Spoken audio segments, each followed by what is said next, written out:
Well, hi, and welcome to my shop. Thank you so much for joining me here. It's April 29th today, 2024. I'm starting work on this radio. Now, if you're new to my channel, if this is the first video of mine you're watching, so I don't do fancy editing. I don't do almost any editing of my videos. Whatever happens in my shop goes on video and you get to watch it. The benefit of that is well, this is pretty much absolutely as real TV as you can get on your television. And you're spending time with a human being doing human things. You're not hearing some computer voice or AI generated whatever. But no fancy video stuff going on here at all. So before I get started on this radio though, let me show you a couple things. The last video, or one of the last videos, I showed some tubes, and I may have overlooked this. I can't remember, and I haven't bothered to go back and check. So I'm just going to do this again. If you're seeing this for the second time, we'll be amazed again. So here's a vacuum tube in here. I just recently acquired this. Let me pull the tube out here. There's the tube. I think it's NOS, never been used, and this would be from, let's look at the base of it. This is from the 1930s or 20s, somewhere around there. Canadian General Electric, pretty new looking box, so you got to be a little bit suspicious about the box, huh? Electronic tube, a quality product distributed by Canadian General Electric, Toronto, Canada. Isn't that great? Now, here in Canada, just about everything has both French and English labels on it. So sure enough, here's the French part. General, I don't speak French, I'm going to insult people who do. General Electrique du Canada, Toronto, Canada. Product de USSR. A product of the USSR. Here's the tube. Maybe I did show this, I don't know, can you see? It says, made in USSR. This blows me away. In 1930, Canada's General Electric Company was buying tubes from a Soviet tube manufacturer. Yeah, I wouldn't have believed it. I just wouldn't have believed it. And it's right on there. I've never seen a product here in Canada with USSR or Russia written on it until now. And now more show and tell. This will be quick. Look, I have this box of resistors here, a container of resistors. There's the resistors there. Color-coded resistors, kind of a brownish style. When I look a little closer, they aren't resistors. They are molded choke coils, color-coded choke coils that look just like resistors at a glance. I've never seen this. I think the giveaway is the first band is extra wide on them. You can see extra wide band. So never encountered these. Don't know if they are in any radios anywhere. Don't know anything about them. Miller quality products. I guess the companies love orange for some reason. Okay, so that's just a little bit of, I don't know what they call that, sideshow. That's a sideshow. Let's get on to the main thing. So I don't know anything about this radio. In terms of its history or whether it works. It's just basically been handed to me in the hopes that I can make it work. And the hope, yeah, I'm sure I'm going to make it work. So, a lot of words down in here to read. This back has supporting or holding screws. They're all missing. It has a rivet here and a rivet here, so almost certainly this back is riveted to the radio chassis. And the reason for that, there almost certainly is a loop antenna in behind here, which I don't see it. I don't see it. We will see as we go, though. This is wow. This what if you unfold this, it's as stiff as can be. But that's probably the antenna wire. Not particularly long. The cloth here is good. And although the radio is dirty, it's very dirty on the top and that, there's no damage to it anywhere. It's actually in really good shape and a good cleaning to bring this thing right up. So These this doesn't match these two knobs. This knob is different. It's a replacement, and if it's screwed on so tight, well, it's not too dramatic, but it's starting to distort the shape of the knob a little bit from having the screw down too tight. This is all plastic. I don't think we're going to find a screw on these. Yeah. Okay, so I'm taking the knobs off because I plan to take the chassis out. I would not start up a radio of this sort out of the blue. Oh, it fell really loose. Oh, the screws are missing down here, so it was held on with those knobs. Yeah, just coming right out. Wow, nothing holding that radio in. Okay, let's look inside the cabinet here. Often, yeah, there's something written in here. So Westinghouse model 577, patented, the last patent date is 38. Yeah, so this was probably made, well, it must have been made after 38. Warning, any person installing or operating this receiving set without first having obtained a license from the Ministry of Transport of Canada is liable, on summary conviction, to a fine not exceeding $25, and the said receiving set may be forfeited to His Majesty by order of the Minister for such disposition as the Minister may direct. Extract from the Radio Act 1938, Radio Regulation Part 2, Paragraph 66, Section F. In case you want to look it up. Tube sockets should be filled as shown. And so the tubes in here are 35Z5, 35L6, 12, 12, and 12, SA7, SK7, SQ7. So 35 and 35 is 70, 12, 12, 12 is 36, 36 and 70, doesn't quite make it up to 120, does it? So you may have some method of reducing the filament series voltage somehow. Maybe.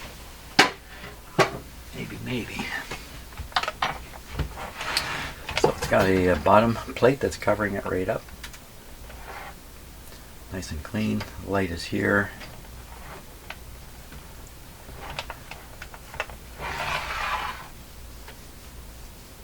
In fact, the pointer's bent. That could be somebody's really poor man's alignment. It's bent right here too. Like it's bent quite a bit here, actually. Because looking at this, that's about straight up. And what happens at the far end? Can't see the capacitor. It stops there. Stops here. Okay, so the bumper is missing from here. The bumper's here. So, yeah, it looks like it's tipped a little this way. What's this? This is a great big, what is this?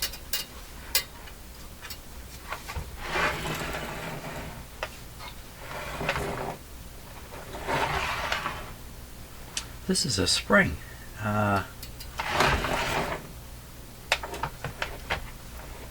Put the closer up camera on this to see it. What exactly is going on here? So the string is wound around here. Look, there's a knot tied here, and it's wrapping up on this shaft, but it's not feeding out. It's just coming on it and wrapping up on it. So then when you go this way, this spring is responsible for pulling the pointer back. This spring is a spring metal that runs here, comes all the way back and catches a string here that it's then pulling. And I don't know if you can see this. Very hard to see in the camera. You can see something moving here. That, I've never seen that before. That's, how can it be? I've done so many radios, and yet I still encounter stuff I've never seen before. I've lost my other camera on the floor here. Let me just get it.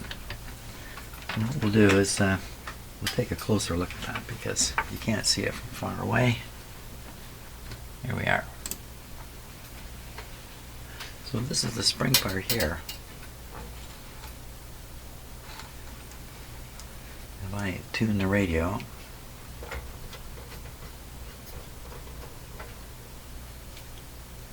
who thought this up? And then if you look in the back,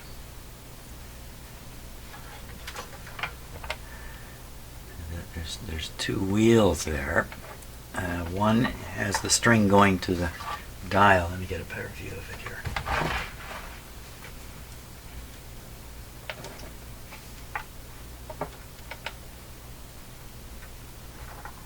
You can see my hand turning the tuning knob. So I got to the end. The tuning knob is still going. Sorry about the camera work. You know, I've got the camera held upside down here. This will make more sense to me now. So I go all the way. The knob, what would stop the knob? I don't think there's anything that stops the knob. So I'm turning the knob, but what's not turning down there?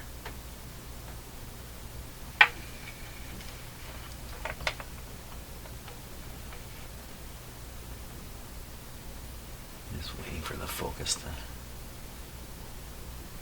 Yeah. Autofocus. There we... Whoa, whoa, whoa, where are you going? Okay, I'm going to take manual control over the focus here because the... Just bear with me just a moment.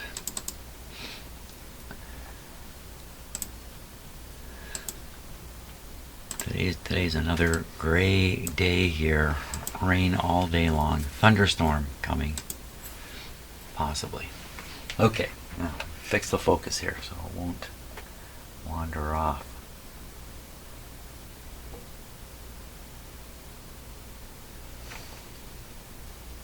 Oh.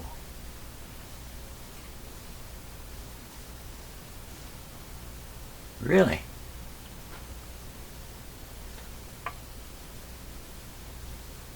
That's how they've done this, eh?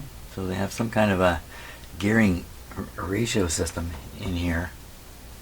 Gearing ratio system, that's pretty good. Choice of words. When you get to here, I think you're reaching the end of the capacitor. And it slips. Huh. Go back the other way.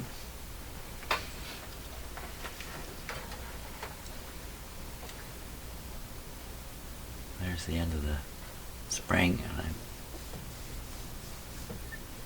pulls it to this point.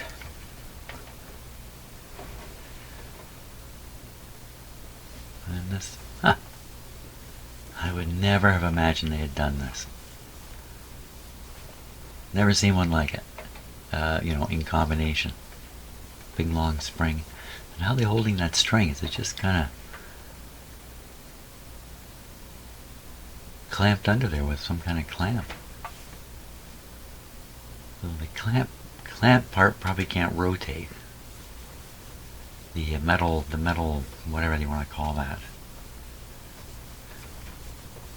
Metal clip. Okay. Well, fascinating. Just the tuning knob. Well, I got this camera in my hand. We might as well take a close look at a few more things. And I don't think there's too much to see on top here, actually. Oh my gosh, look at that. It's a field coil speaker. Oh, my nemesis. The last radio I was working on, the original field coil speaker was missing, and the alternate speaker had a very different field coil resistance, and the result of that was I couldn't get the radio to operate in a safe manner. So one screw missing here. Somebody else has been, and one here. Okay, let's open up the bottom here, and we'll take a look and see. My guess is someone else has done a good job of restoring this radio. fact, I go even further and guess we can plug it right in.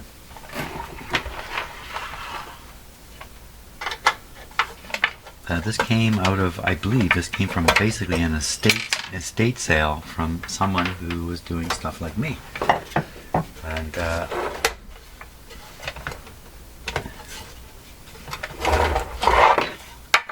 dip it this way. Screw it here.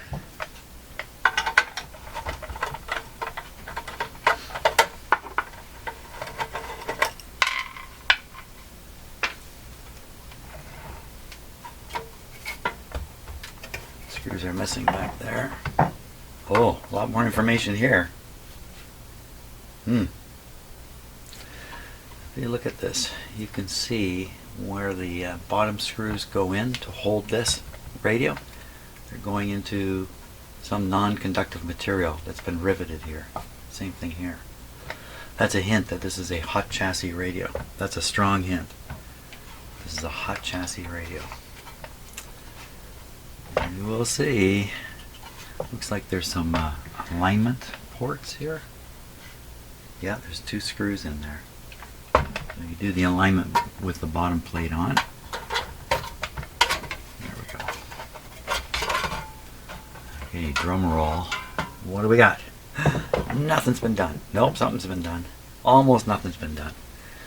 There's a new capacitor right there. But that's about it. Wow.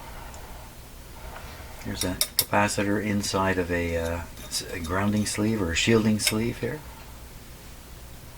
Heading up to the volume control. There's the capacitor, beautifully clean because it's under the chassis. Very unusual to see these under the chassis. That's really unusual. So whoever designed this radio was a independent thinker, I guess.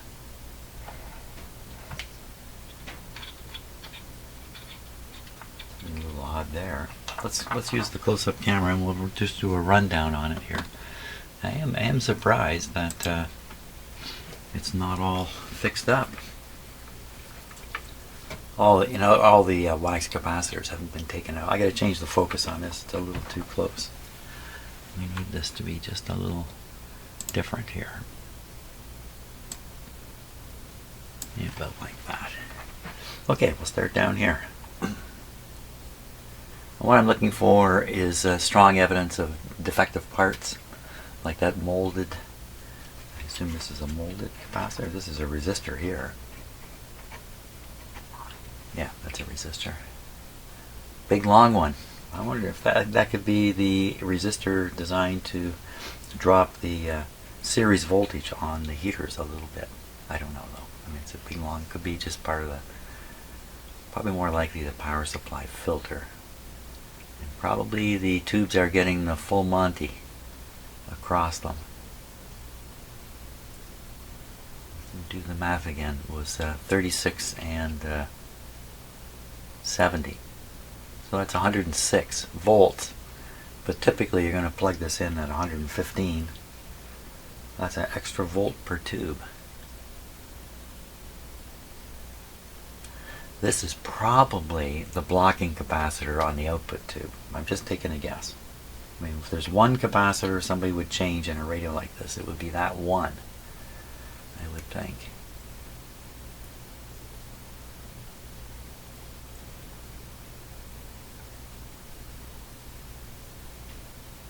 This is the capacitor that's in the metal shield here. See the wires coming up to it are all shielded. Short hop to the volume control. That's a yeah. That's going to be the input to the volume control. That bare wire on the other side of the volume control is bare. It's bare because it's at ground potential, and they're saving the cost of insulation. Actually, you can see it looks like it's actually the wire here, like unraveled, and then pushed through and then brought up here and soldered. They're really saving on wire there.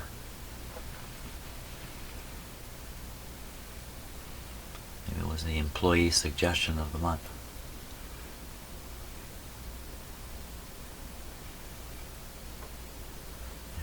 coils packed right in there. Another one right beside it. So these are probably one or the other is operating at one time. And this is a 2-band radio. So probably one for broadcast and one for shortwave. And what's this thing going on here? This wire sticking up.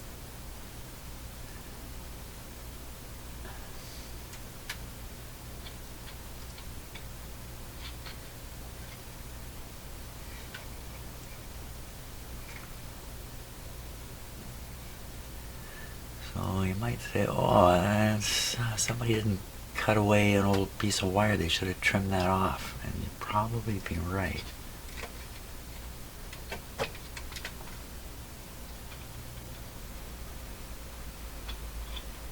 But it's just remotely possible it's there for a reason. Now, what would that reason be? Tiny capacitive interaction with one of the wires going by. It just doesn't look like that at all. But I'm not going to just cut it off. I'm going to leave it, even though it looks like something perfect to be cut. Yeah, very nice braided wire there going to the capacitor frame. Capacitor frame mounted on grommets. Yeah.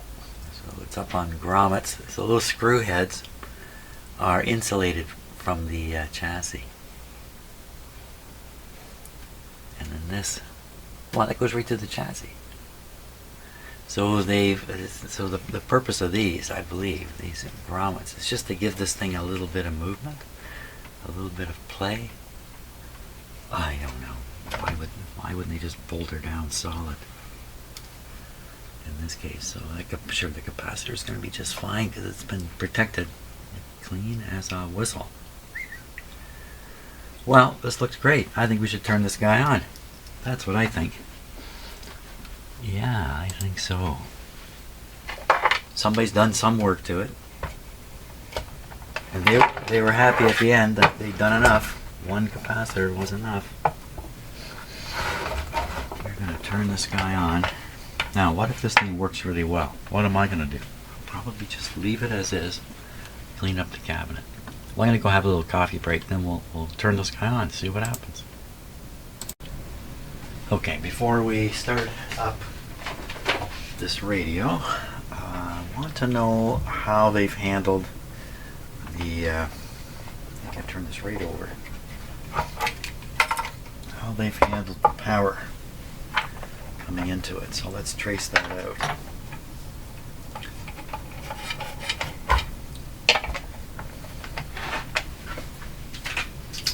What I'm interested in is what is connected to the chassis and what is not. So right away, just looking in here, and I've already seen it, there's chassis solder, chassis solder, chassis solder, here, everywhere.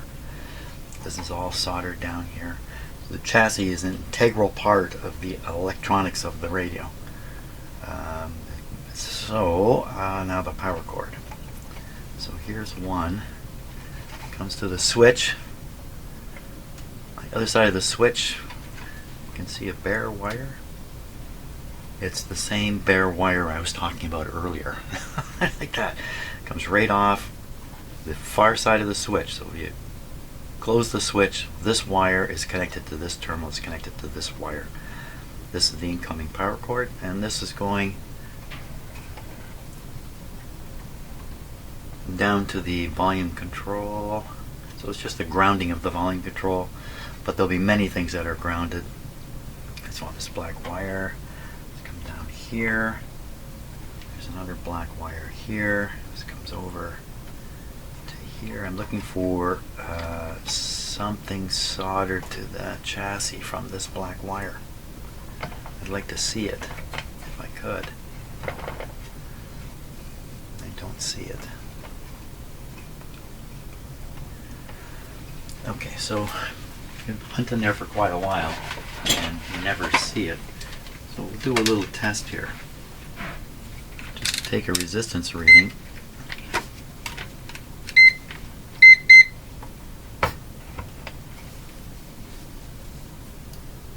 Push the hold button. There we are. Okay, is this black wire connected to the chassis? So put one of these on the chassis, other one on the wire. And to my surprise, no. Okay, I find that surprising. Let's look more closely at what it is that's soldered to the chassis here. So it's the shield of this shielded wire. Same thing over here.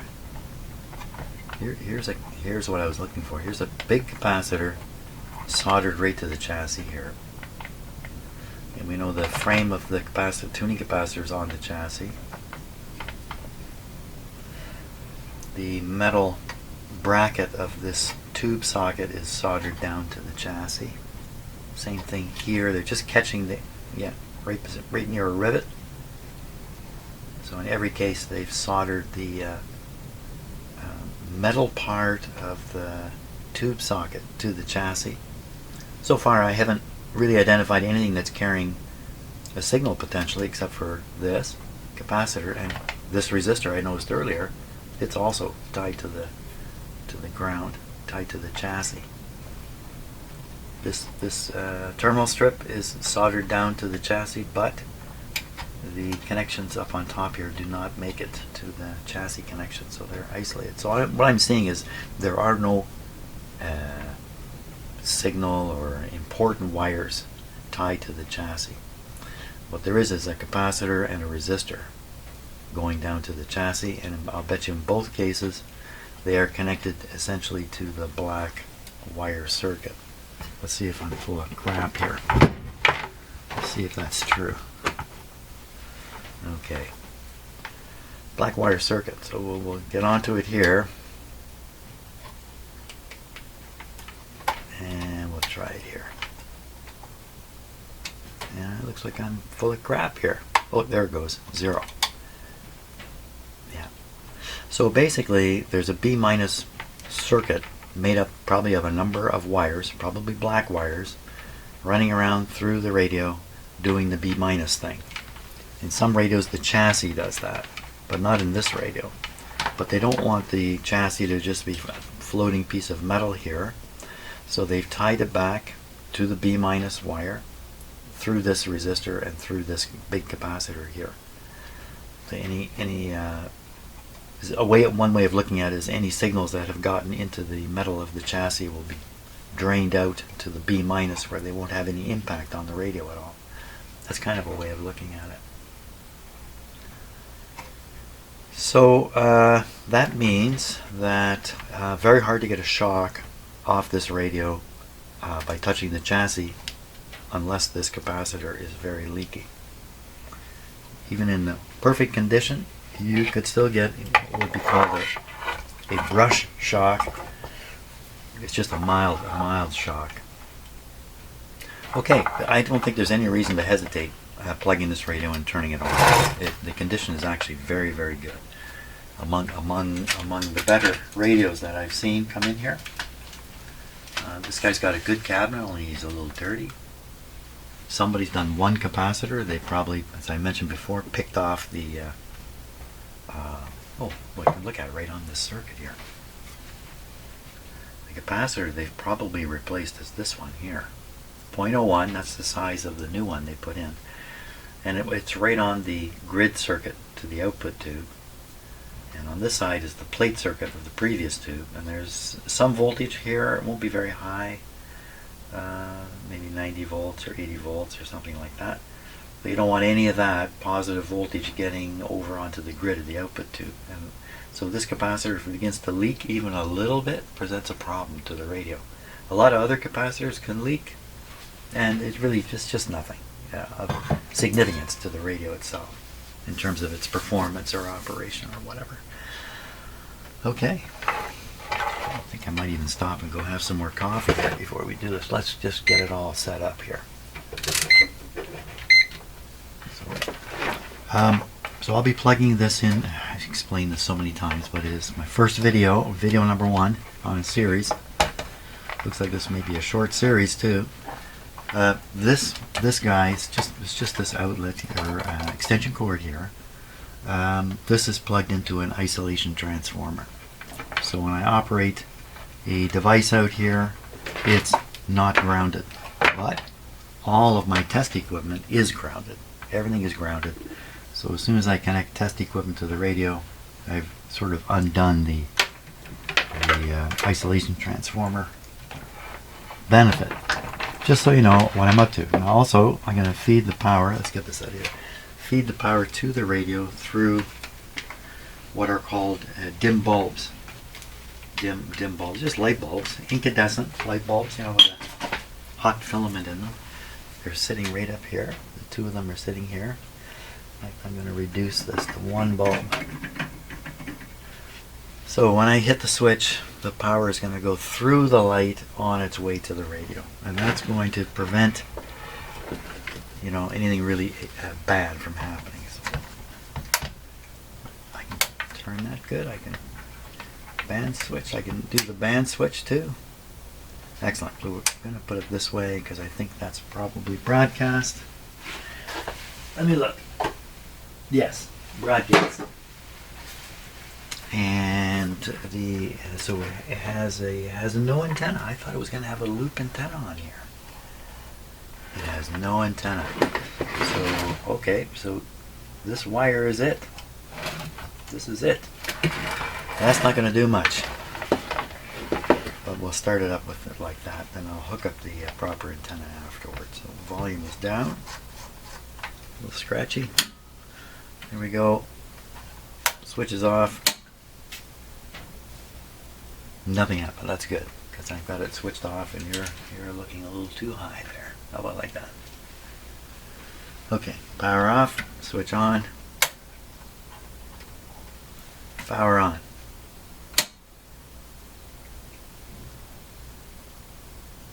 Very good. So the fact that the light came on bright indicates all the tube heaters are good. So all these tubes are heating up. I could see one of them actually. I've probably got a pretty low voltage, 66 volts, a little low for a radio like this. You need at least about 100 to make it operate, somewhere in that range. But we can tell at this point nothing really serious is going on, or this light would remain bright. I'm going to screw in the other light bulb. That'll jack the voltage right up, 105 volts. So just short of normal operating voltage. You can see the heaters coming on. How about some volume? How about some sound? There's nothing.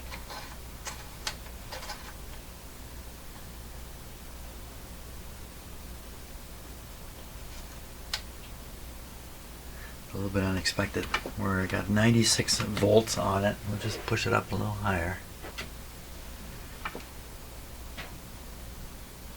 100.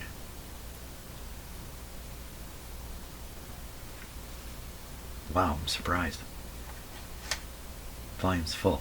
Okay, I'm going to stick my ear in front of it. Don't, come on.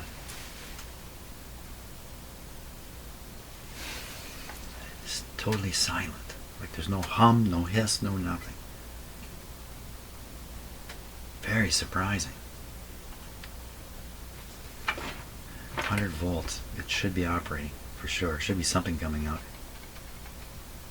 of here. Nothing at all.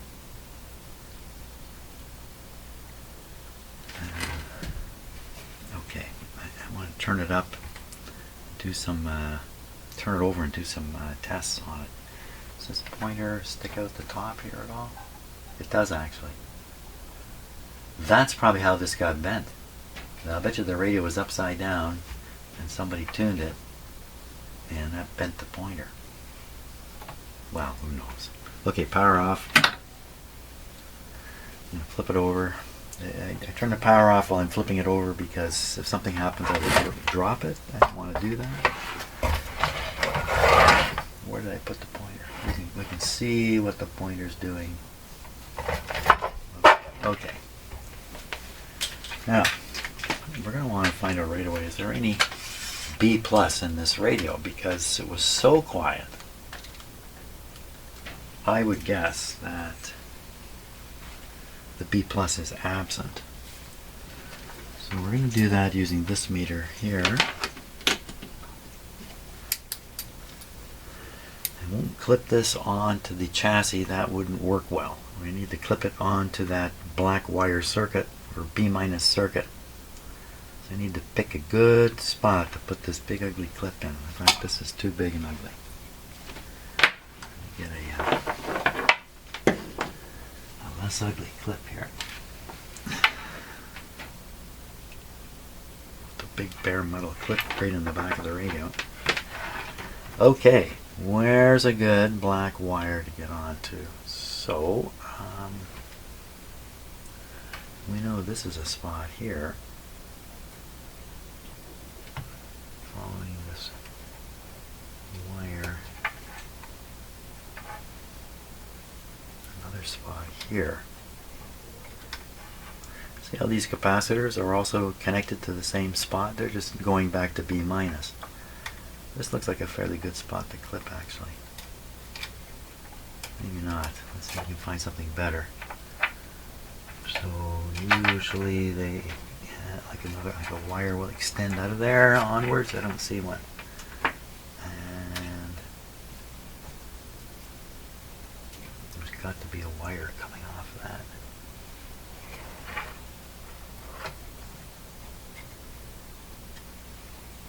Huh. Okay, we shouldn't have like a dead end on the B- run. Well, kind of stupid of me to not, to immediately go after the bare wire I've referred to a few times. Right on the back of the power switch. So I'm trying to find a place I can put this clip and it won't wander.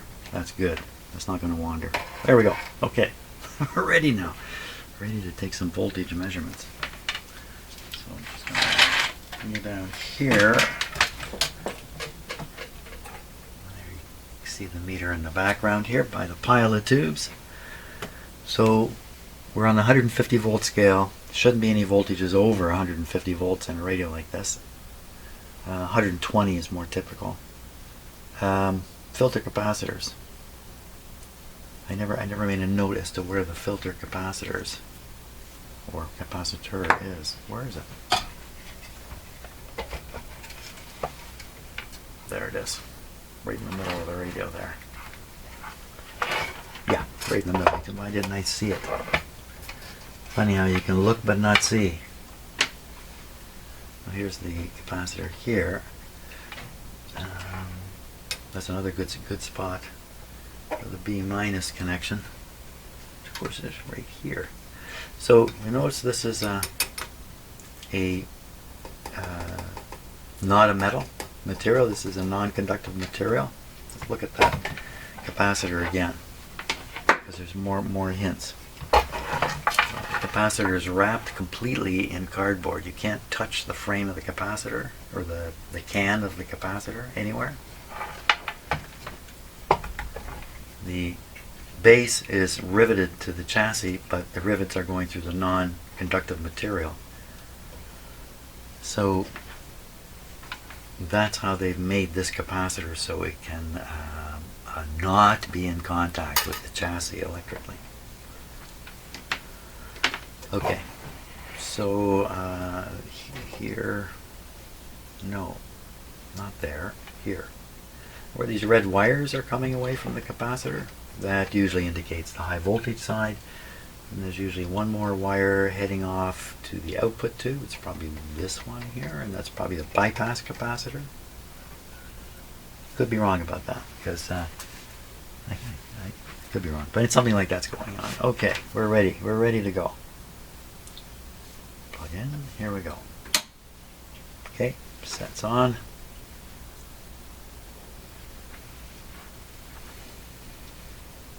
Give it a moment here to warm up.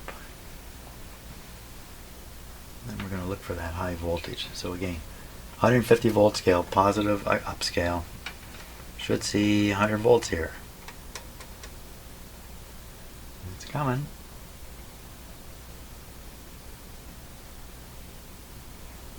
Not getting very high. So the supply voltage, I got it restricted. Well, it's 102.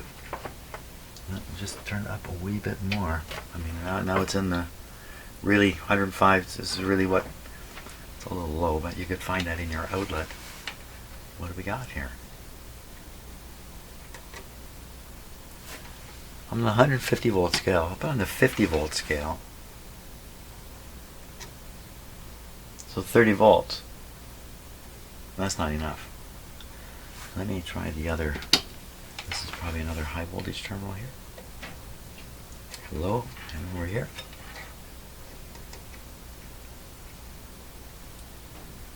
So again, I'm on the 50. Oh, you know what? I had this meter set wrong. Holy jumper. Okay, I'm on a 150 volt scale. Get the right reading now. What is it? Oh, it is 30. What am I doing? 30. You know, that's 25. And that's 80.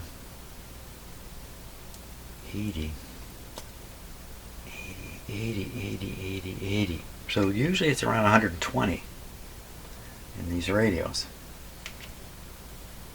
Is that the problem? The B plus is low?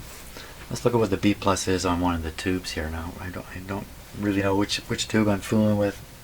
Looks like probably it's the first tube in the radio. One of these is going to have high voltage, maybe two of them. We'll just start right here. We'll just look.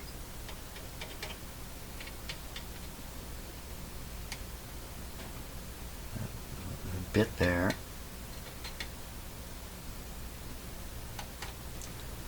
And I expect this to come right up into this range.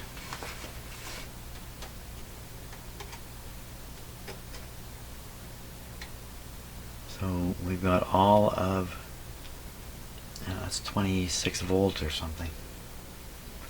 Let's try down here.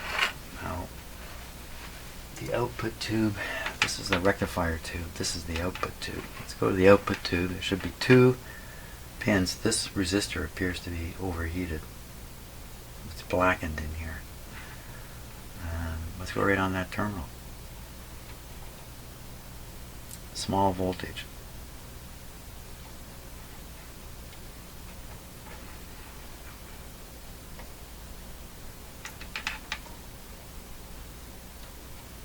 So the B plus is pulled down by something, I'd say. It's not showing up. We're not getting it.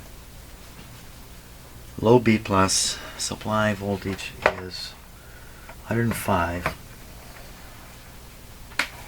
And the radio does not operate. That's the main thing. Don't have an antenna connected.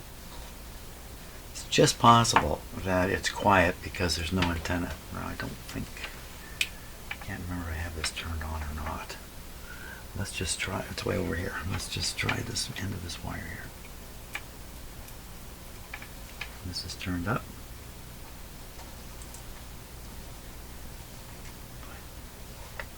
It's just nothing coming out of the speaker. Next most likely thing is a failed tube. Just in case you've never seen the tube being tested, I'll go through the whole process here with this. So this is the rectifier tube. This tube and the output tube are the two most likely tubes to have failed. Both, they tend to be the ones that wear out because they work hard, they run hot, and considering what's going on in the radio, the low B plus maybe due to the rectifier, and the lack of sound in the speaker maybe due to the bad output tube. So that's why we're starting with the rectifier tube. And I can switch this on. And I think it needs to be plugged in apparently. Yes. Okay, there we are. So down here on the roll chart, I will find 35, excuse me, 35W4. And of course I can't see here because it's much darker in here than it looks to you in the camera. I can't read that. Grab a flashlight. No, I don't know. Wouldn't you know it? I think I'm I got flashlights, but they're dead. How about this one? There we are. That'll do. Okay, now I can see what I'm doing. 35Z5.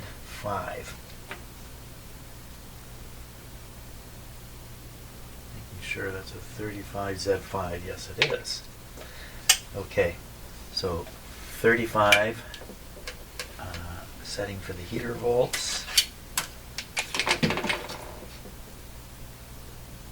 It's a rectifier, so we don't need to set the signal level, don't need to set the bias, just need to set the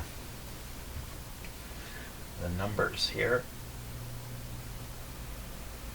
07003.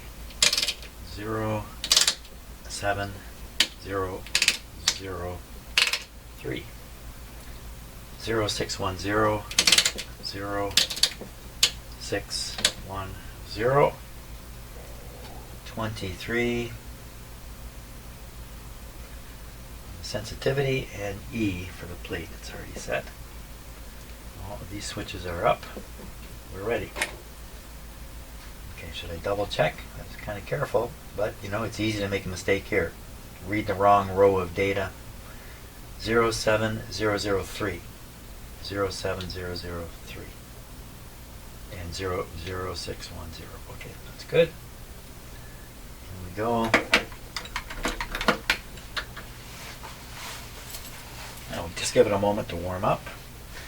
The first test is to look for any short circuits that might exist between the elements inside the tube. The elements are very close together. In a rectifier, they're very close together, and it's possible for a contact to take place. Usually causes a fairly dramatic effect in the radio. Probably not the case here, but you really want to do this short test before you run the regular test, because your tube tester is at risk. So we're watching the pointer now to see if it rises up a long way. So it bumps up a little bit there, it doesn't mean anything. All is well. So we're ready to do the test. So we push this switch here, the rectifier and diodes. The rectifier, the pointer has to come in this tube. So I have tubes I recently received from whatever source, and I don't know the condition of them, and I don't put them in my registry. I then run them through a tube tester like I'm doing now. If they show any proclivity to operate, if the needle comes up, you know, any reasonable distance. Wow, this is really glowing here, isn't it? Then it goes into my collection, goes into my registry, and I keep track of it all. Okay, here we go. Any shorts? Show me a short. No shorts. You know what? This short switch wasn't all the way back. I wonder if it was like that when I did this test.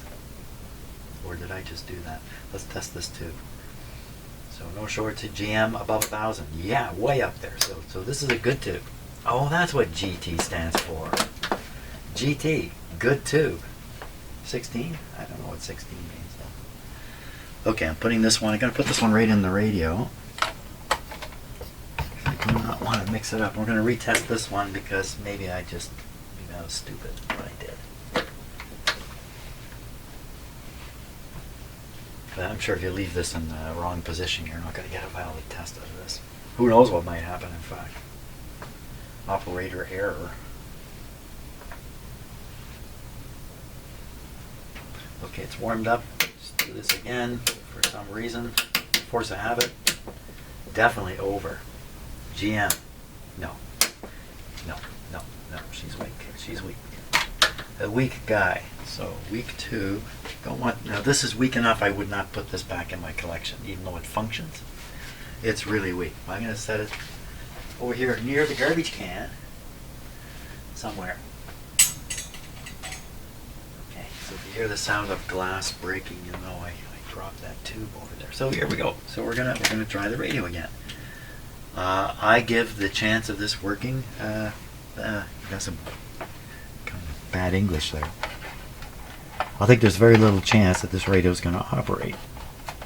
But we might hear some sound out of the speaker now, some crackling or something like that, some indication that it's getting somewhere. Okay, volume down. Plug is in. Nothing's attached. Yes, there is something attached. I've got the ground wire attached there. We better just be careful and make sure that it's still fairly safe. Give me more light in here. There we go. Yeah, that's still safe. We'll leave the radio up on its side.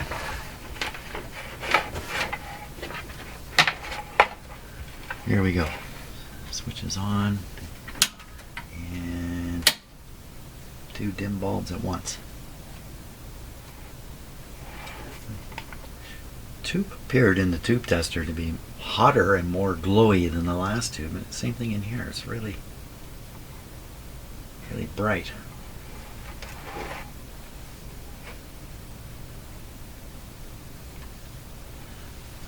Okay, so we've got 115 volts. So the radio's going to work, or it's not. Hearing absolutely nothing. Band change. No sound out of the speaker whatsoever. So there's more wrong here. There's more wrong in this radio. So we're going to keep going down the tubes here. Going down the tubes. I think I said that a few videos ago. We're going down the tubes. This guy out. SQ7. Okay, that's it. Put your foot in these other tubes here. The problem with keeping an inventory is you have to keep the inventory. So I'm going to stop for a bit, and then we're going to set up to do a series of these 12 tubes, 12 volt tubes. Maybe we'll find a dead one. Okay, ready on the next one. This is a 12 SQ7. This is actually a 2-part tube, 2 tubes in one. So we're going to test one part first. Let me double check now.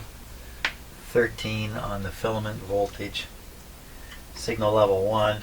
Bias is 18L.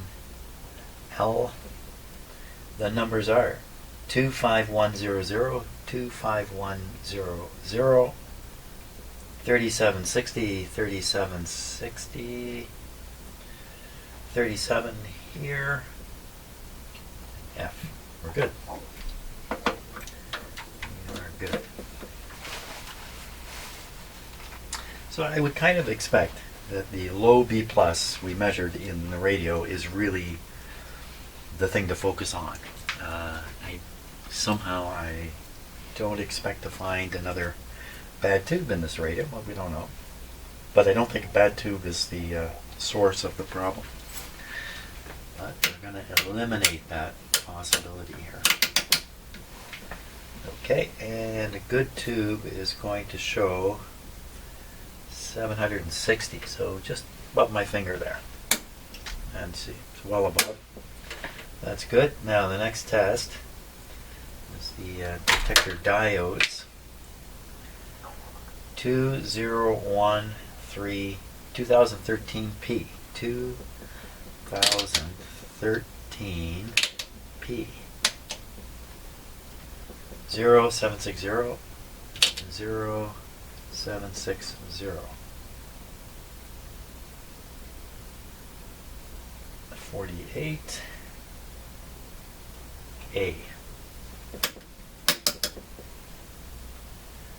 P1, P2 diode test.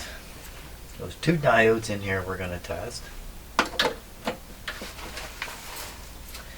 There's 2 diodes in the tube, so when the radio manufacturer selects this tube to go in his radio, he gets a tube with 2 diodes. It doesn't necessarily use both in the radio design. Sometimes the 2 are just tied together at the tube base, and it's basically one diode. Other times, one diode is detecting audio, and the other diode's producing AVC voltage. They do different things with these diodes. Okay, shorts again. There we go. Nothing showing. And rectifiers and diodes. Now in this case, the diode OK just has to come above my finger there. And it's in the good. And That's one diode. Now the other one we find by flipping the plate switch. Plate 2, run the test again. It's actually low. It's actually below the line, but just barely. So it doesn't, I mean, the tube doesn't suddenly stop working because it's, you know, one number below. So I think this tube is not responsible for any problem, but not the kind of problem we're facing. Okay, so I'm going to pull out the next tube here.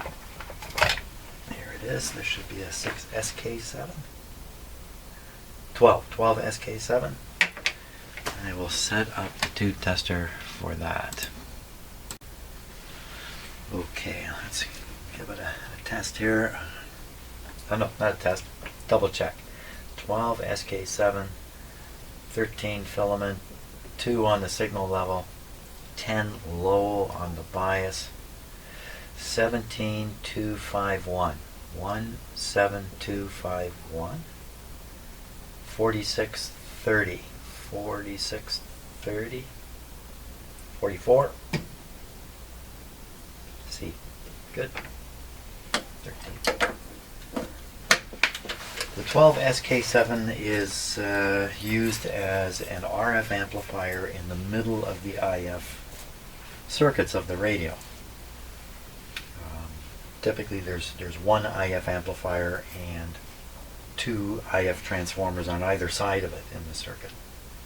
So like an input and an output transformer.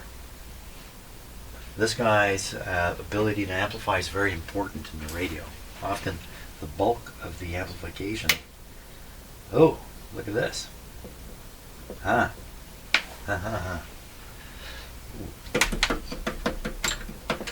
Oh, what do you make of that? This is what you're supposed to do. You're supposed to wrap the tube. Was that a tube tester thing? How do you get a short? And then you just knock it away by banging the tube? Oh boy. So that's not very reassuring.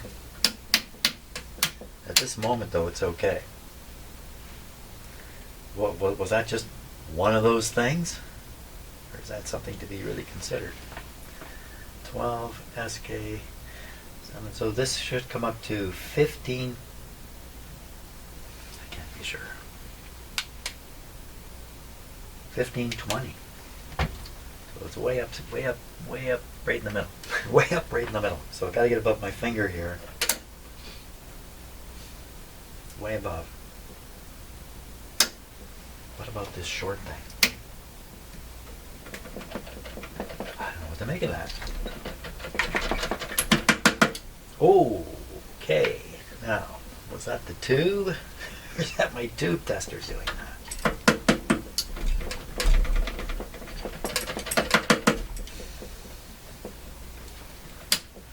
Well, it's a bit of a risk putting this back in the radio, but so we could identify the type of short that's being discovered. There's a way of looking at this number here and saying it's a short between this and that. Then we could assess the danger, of that particular kind of short. Would it blow this radio up if it happened? Would it just make the radio go dead? Or what would it do? But we don't know, because I'm not going to bother looking. I'm going to keep testing these tubes. And I have some doubts. Oh, this one's okay. It says right on it. Okay. Really? I don't know of any tube testers. They have a good, but I don't think they have an okay. So this is a 12 SA7. That's the correct tube. And I'm going to let the video run here while I do this. 12 SA7. This way. There it is. 13, 2, 9L, 27345. 27345. 27345. In some tube testers, you can have the tube in the socket as soon as you've figured out the heater voltage. Others, if you're turning these controls while there's a tube in the socket, you're risking the tube tester and the tube. 3760, and because I stopped now, I have to 3760. Just do one thing at a time here, Chen. 47. F. Okay, we better check these numbers again. I think you know what? I got the wrong numbers. I'm highlighting the wrong line here. 27345. 27345. That's correct. 1650. Huh. Wow, way off. I ended up reading the numbers below for the next tube. 45. C. Oh boy, don't get that wrong. Let's just check this again because I think I just made a mistake again. 45C. No, I got it this time. So the reject point is 1100, which is just above the 1000 here. Guess we have to put the tube in and give it some time to warm up. So a lot of these radios, like the one I have on my bench that we're working with, are called 5-tube radios. In the United States, they go by a common nickname, All-American 5. Of course, there's nothing All-American about them. The same kind of radios were built here in Canada and other places in the world too, I'm sure. But so sometimes you'll see it's an AA5 radio. What they're really referring to is the All-American part, forget that, 5 tubes.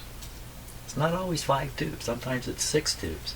What's special about the 5 tubes? Well, like I have been talking about earlier, if you add the heater voltages up for all 5 tubes, you should come up pretty close to 110, 115.